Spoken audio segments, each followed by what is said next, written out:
IMF가 한참 진행됐을 무렵이거든요. 97년도 7월에 유학을 갔으니까 스물스물 뉴스가 한국이 어려워지고 아시아의 태국, 인도네시아, 말레이시아 어려워진다는 뉴스가 파이낸셜 타임즈에 이렇게 왔어요.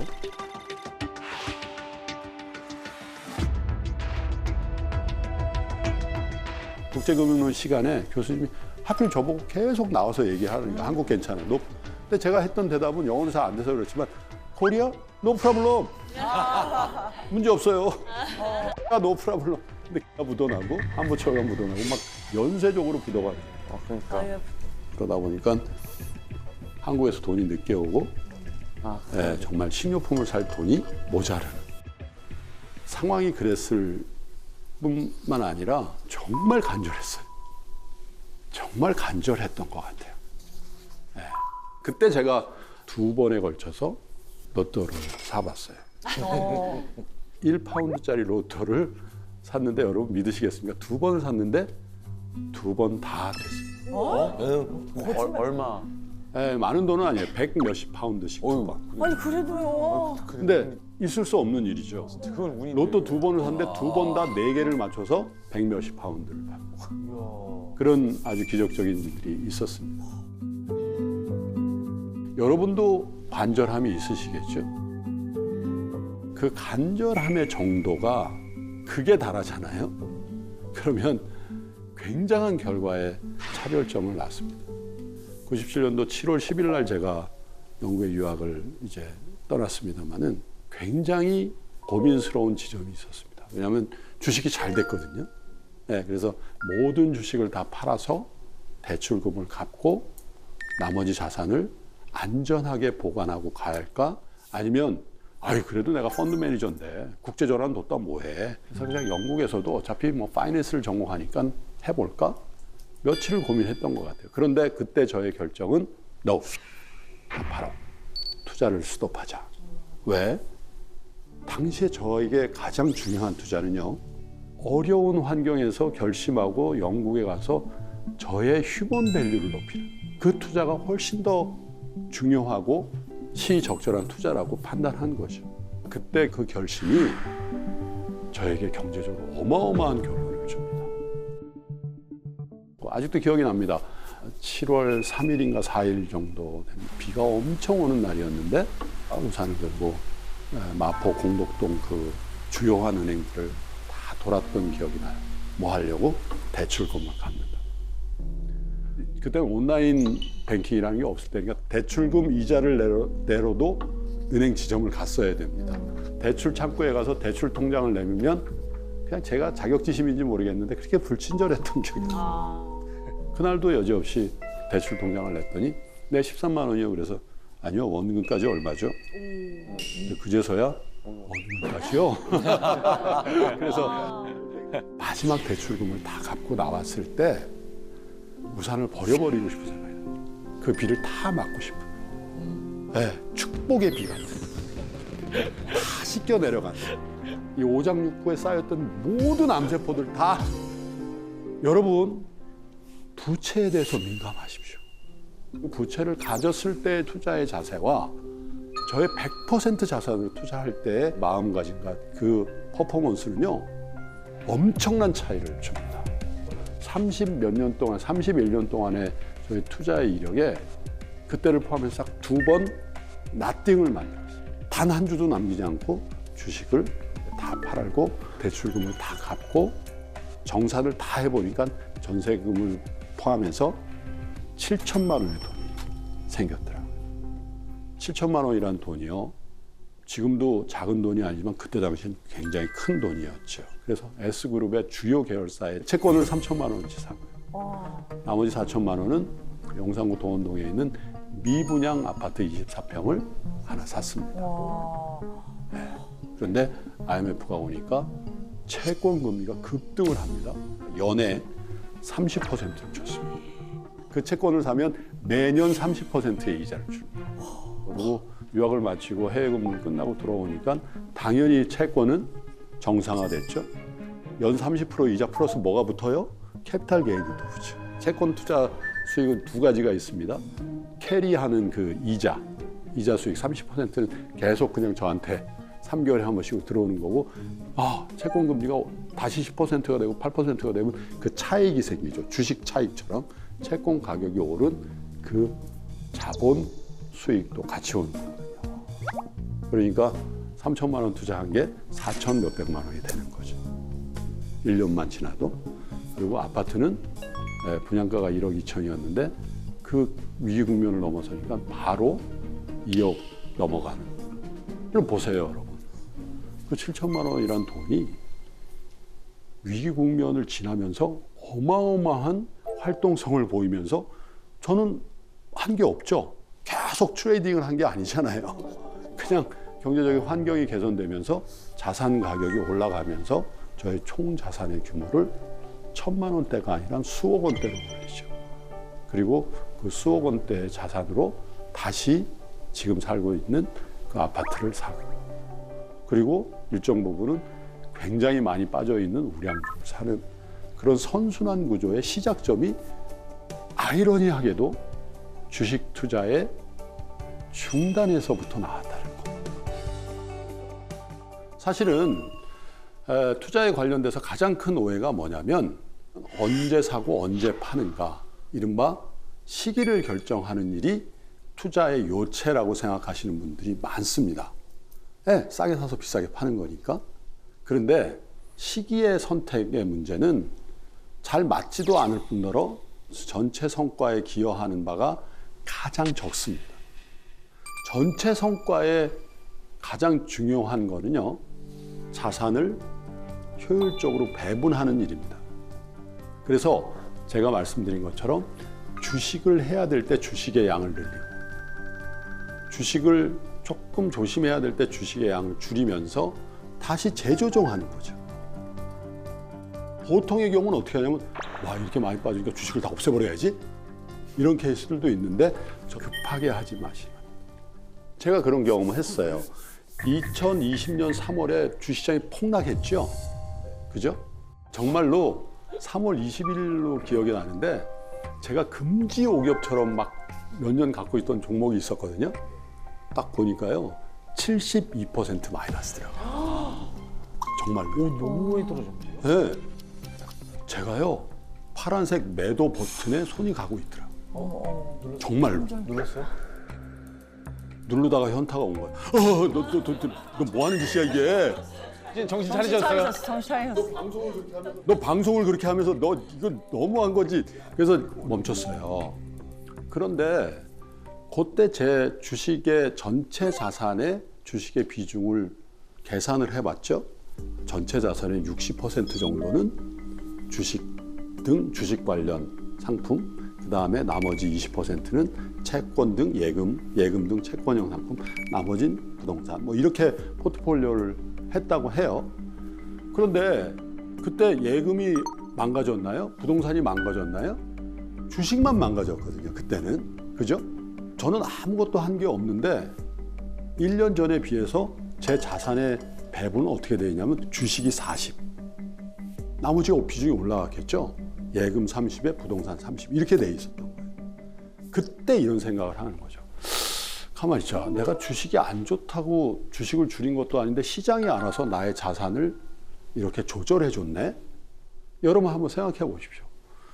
투자를요, 어떤 개별 종목 혹은 그 개별 종목을 사고 파는 시점의 선택이라고 생각하지 마시고 여러분들의 총 자산의 비중을 조절하는 일이다. 너무 단절적으로 생각하지 않으셨으면 좋겠어요.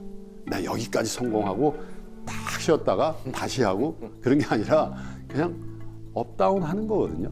조금 부진할 때도 있고 조금 잘 될 때도 있는데 그 연속선상에서 순환한다.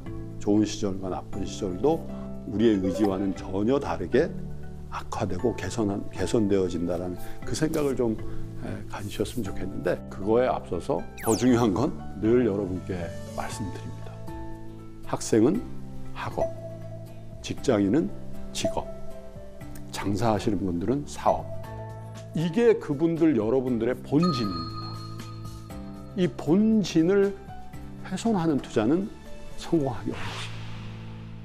제가 97년도 7월에 생각하고 결단하고 실행했던 거는 나의 당시의 중요한 본진, 그것은 전혀 경험이 없는 생소한 나라에 가서 나의 휴먼 밸류를 높이려는 그 시도가 나의 본진이자 훨씬 더 중요한 투자라는 자각이 있었고 실행을 했기 때문에 정말 럭키하게 저의 자산을 지키고 그 시드 머니로 자산을 불릴 수 있는 배경이 됐다는 거죠.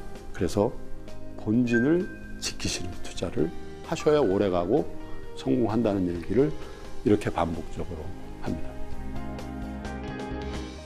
그러니까 제가 이렇게 하니까 야, 김프로는 뭐 맨날 뭐 그럼 감정 컨트롤 해가지고 성공만 했어? 저도 엄청 실수 많이 하고요. 정말 뼈저린 실패 경험이 있는데 2005년도에 비교적 빨리 승진해서 임원을 하다가 번아웃이 와서 재정비해서 들어와야 되겠다 이런 생각을 하고 미국에 갔거든요. 근데 뭐 어떻게 하다 보니까 비즈니스를 이제 말씀드릴 비즈니스를 하게 됐는데 뉴욕의 흑인 번화가에서 모자 가게를 열면서 장사를 한 적이 있었습니다. 그러면서 결심을 한 적이 있어요. 야, 내가 미국에서 생전 처음 장사라는 걸 해보는데 이 주식 투자해서 될까? 그리고 이제 주식을 다 팔기로 결정을 했는데 그 주식이 뭐였는지 아십니까, 여러분? 현중공업이라는 주식이었어요. 2005년도에 4만 원대 초반에 샀는데 그때 당시 보니까 한 6만 원 했던 것 같아요. 50% 수익이 났죠. 근데 2007년도에 55만 원 가더라고요. 아이고. 6만 원에 판 게. 그러니까 러프하게 10배가 오르는 걸 보는 거예요, 제가 미국에서. 그러면 저는 제 자사주에 투자한다고 그 좋은 회사의 주식을 팔았는데 그 주식은 10배가 된다고 생각해 보죠. 여러분 안 미치시겠어요? 왜냐하면 하루에 20% 오를 때도 있잖아요. 그러면 제 총 투자 자산의 변동성이 억대가 되는 거예요, 하루에. 그런데 이 가게에 제가 신경 쓸 수 있겠습니까? 하루에 매출 끼껏해야 2, 3천 불 하는, 그럼 마진은 100불, 200불도 안 되는 그 비즈니스는. 제가 얼마나 제 속으로 바보같이 뭘 이렇게 장사를 한다고 그 주식이나 잘 갖고 있었으면 맨하탄에 아파트를 사도 두세 채는 샀겠다. 그런 생각. 근데 뭐 때문에 팔았다고요? 제 비즈니스 때문에 팔았다고요. 모자 가게 망했거든요. 거의. 그 다음에 신발 가게로 다시 재기를 했지만 2006년도 1월 달에 모자 가게를 했는데 그게 힙합 가이들이 이제 패션으로 많이 쓰는 모자인데 이제 흑인들이나 히스패닉 청년들은 깔맞춤을 합니다. 그래서 모자를 패션으로 쓰는 거죠. 처음에는 장사 잘 되더라고요. 요즘 용어로 개장빨이라고 그런 것들. 그런데 맞은편에 저희 가게보다 더 큰 규모의 모자 가게 또 생긴 거죠. 거기다가 경험이 없으니까 이 오더를 잘못한 거죠. 많은 양이에요. 그래서 저희 웨어하우스의 그 창고에 더 이상 모자를 쌓아둘 데가 없을 정도로 모자가 들어온 거예요. 그게 다 돈이잖아요. 그래서 창업 6개월 만에 초기 자본금을 다 소진하고 제 개인 어카운트에서 당시에 15만 불을 더 투자해야 되는 그런 상황이었거든요. 그럼에도 불구하고 모자는 안 나가죠. 어떻게 했냐? 어느 여름날 출근해서 저희 매니저한테 당신이 생각할 때 제일 안 팔리는 그 모자 순으로 해서 박스에 담아봐라. 한 박스에 한 다즌 12개씩 들어가거든요. 이렇게 모자를 폭에 넣으면 10박스가 나온 거예요. 120가지. 120가지 되는 모자 박스를 비즈니스용 차에 싣고 주로 흑인들이 많이 사는 엘리자베스라는 도시가 있습니다. 거기를 간 거예요. 거기서 이제 모자를 어떻게 팔아보지 하고 이렇게 들어갔는데 첫 번째 딱 상점이 운동화 가게가 있더라고요. 저보다 한 5살 정도 많은 한국 사장님이 카운터에 계시더라고요. 그래서 사장님 여기 신발 파시면서 이렇게 모자를 매치시켜가지고 좀 디스플레이로 팔아보시면 어떻습니까? 얘기했더니 지금 모자를 갖고 오셨어요? 이렇게 물어봐요. 모자 갖고 온 게 있다고 보여달라요. 그 가게 플로어에 120가지의 모자를 깔았어요. 이분이 깜짝 놀랐어요. 모자 한 5가지 갖고 올 줄 알았더니 120가지를 가득 깔은 거죠. 모자를 주섬주섬 주우시더라고요. 그래서 5,000불 어치의 모자를 주문을 주셨어요. 지금도 선명하게 기억나요. 달러의 냄새가 좀 나잖아요. 네. 아주 그 달러의 그 냄새 나는 100불짜리 50장을 주시는 거예요. 와.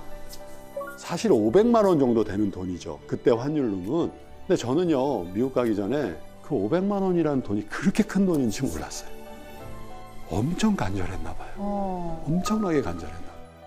근데 어떤 기적이 있었냐면요. 그 김 사장님이 저에게 이런 모자 좀 더 살 가게 하나 소개해줘요. 이렇게. 그분이. 그래서, 그러면 전 좋죠. 그러면 차 타고 따라오세요. 차를 몰고 따라오라는 거예요. 그래서 이스트 오렌지, 웨스트 오렌지라는 도시가 있거든요. 근데 웨스트 오렌지는 굉장히 부자 동네고 이스트 오렌지는 좀 가난한 동네인데 그 웨스트 오렌지에 있는 흑인 청년이 매니저인 가게를 소개시켜줘요. 왜냐하면 이분도 여기서 신발을 떼다가 파는. 거기 갔어요. 했더니 이 매니저가 모자를 너무 좋아하는 거예요. 근데 모자가 없고 신발은 너무 잘 안 팔리는 그런 상황이었다. 그래서 모자를 좀 사겠냐 그랬더니 돈이 없어서 장사 안 돼서 모자를 살 돈은 없으니까 네가 원하는 신발을 바꿔가라고. 그때 제가 이건 더 좋은 찬스구나. 무조건 팔리는 신발들이 있어요. 미국에는 하얀색으로 돼 있는 왜 에어포스 원 이런 거. 여름에는 이거는 그냥 캐시예요. 왜냐하면 이건 재고가 없어요. 그래서 모든 그 N사의 어카운트를 가지고 있는 그 신발 장사를 하시는 분들은 월에 이 신발을 몇 개를 받느냐가 그 어카운트의 그레이드입니다. 왜냐하면 신발은 재고가 제일 무서운 적인데 재고가 없는 신발이니까. 근데 거기는 백인 동네였기 때문에 그 재고가 많이 있었다. 그래서 저는 제일 잘 안 팔리는 그 모자를 원가 플러스 알파 조금 붙여서 주고 제일 잘 팔리는 신발을 원가 플러스 알파로 가져다가 리테일 프라이스로 파니까 재고 정리를 하면서 마진이 붙어지는 그런 죠. 생상전. 그게 저 신발 비즈니스의 첫 번째 케이스였어요. 근데 제가 왜 이 말씀을 드리냐면 그 엘리자베스에 처음 갔던 그 가게를 찾아서 엄청 더운 여름이었는데 그 지도를 들고 그 가게를 갔을 때의 저의 심정, 그 간절함을 마중한 건 뭐였냐면 그 김 사장님의 선이었다는 거죠. 네. 어제 만난 뉴욕이라는 도시의 모자 장수인 저에게 왜 그런 선의를 저에게 베풀어줬을까? 저는 솔직히 이해가 잘 안 되거든요. 근데 그 선의가 없었으면 저는 신발로 재개할 수가 없었을 거예요. 계속 모자 재고 처리를 하면서 스트러글링 했을 거란 말이에요. 그래서 여러분께 꼭 말씀드리고 싶은 거는 여러분 주변에 여러분들을 돕는 손길들이 있습니다. 그런데 그 돕는 손길들이 스쳐 지나가게 하지 마시고요. 그분들의 도움을 받으세요. 받으시고 그걸 플로잉 하십시오. 그러면 그 기운들, 그런 선의들이 여러분들의 하는 일, 학업, 직업, 사업을 여러분들의 기대보다 더 크게, 창대하게 만들 수 있지 않냐, 그런 생각을 합니다.